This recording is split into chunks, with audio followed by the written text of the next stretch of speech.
Our program is unique across the UK, and I would actually go so far as to say internationally.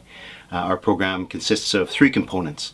The first is a in-class component where students are taught by a range of experts and academics on the full spectrum of topics that one might expect in a post-war recovery studies program. Everything from state building to humanitarian law to evaluation and monitoring, right across the board. What we try to do in our program is combine both theory and practice. So the various modules that we have focus on both the theoretical and intellectual side of the field, as well as the practical skills. How you develop programs, how you monitor and evaluate programs, how you run programs. So that's the first component of the post-war recovery studies program. The second component is a field trip.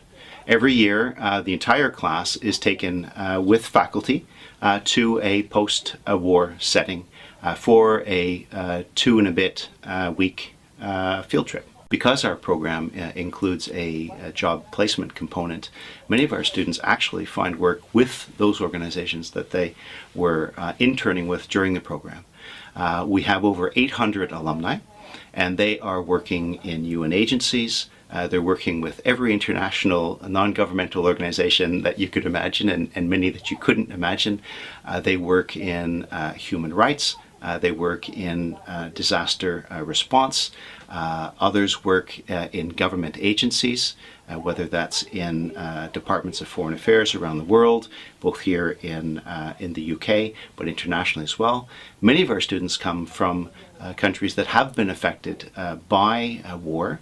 And as I say, an alumni network that spreads right across the globe, and they will go back and they are working with their governments in various ways, formally in politics, but also we have ministers of human rights, we have ministers of agriculture, all of whom have been alumni of the program. Every year, without exception, the class forms a very, very strong and supportive bond throughout the program. So it's a very diverse class, and as a result of the program, they end up with lifelong relationships, both professional and personal.